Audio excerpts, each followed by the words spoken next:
जय हिंद मित्रांनो. आज एका पालकांचा फोन आला मला.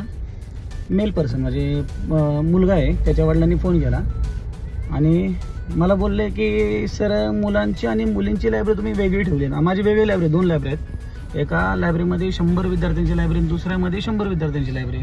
सेपरेट आहे. सेपरेट म्हणजे मुलींची लायब्ररी वेगळी आहे. मुलींचे 2 कॉलम आहेत. एका कॉलममध्ये मुली बसतात एका ब्लॉकमध्ये, आणि दुसरा ब्लॉक रिकामा आहे म्हणून मुलं ठेवली तिथं काही. तर पालकांनी ऑब्जेक्शन केले की मुलं आणि मुली एकत्र येऊन देऊ नका. तर मग आजपासून मी मुलांची आणि मुलींची प्रॉपर वेगळी लायब्ररी तयार करतो.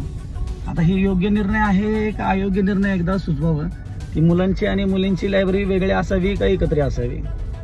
धन्यवाद. कमेंट करून सांगा. जर एकत्र ठेवायचे एकत्र ठेवू. थोडंसं कसं आहे, पब्लिकचंही ऐकायला हवं. विद्यार्थी येतात माझ्याकडून बाहेरून.